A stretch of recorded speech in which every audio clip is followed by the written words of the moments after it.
রাজ্যের কুশল বলো। জি জাফরানা, বলেন। তোমার নামে আমি কমপ্লেন পেয়েছি, তুমি নাকি অমুকের ঘরে আড়ি করছো। হুজুর, আমি তো মানসির ঘরে আড়ি পাতিনি, আমি আপনার ঘরে আড়ি পাতেছি। খামোশ মন্ত্রী, তোমার এই এত বড় স্পর্ধা, তুমি আমার ঘরে আড়ি পাতো? আপনি যে বাল পাকা রাজা, তা আপনার ঘরে আড়ি পাতবো, তবে কার ঘরে আড়ি পাতবো? তোমার দুঃসাহস দেখে আমি গর্ভবতী হচ্ছি মন্ত্রী। তুমি মুখে লাগাম দিয়ে কথা বলো। মুখে লাগাম দেওয়ার কিছু নাই রাজা সাহেব, কাল রাতে আমি জ্বালানার ফুটো দিয়ে সব দেখে ফেলেছি। তুমি কি দেখেছো মন্ত্রী মশাই? আমি কাল রাতে আপনি রানীর পা ধরতে দেখেছি।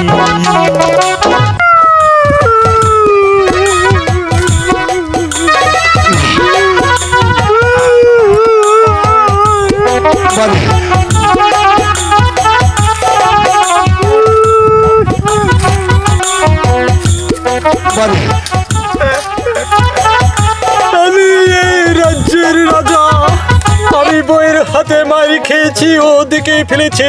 এটা যদি এই জনগণ জানতে পারে তখন আমার কি হবে?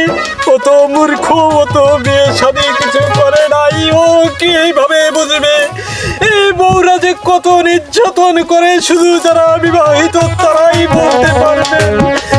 আমি অবিবাহিত, আমি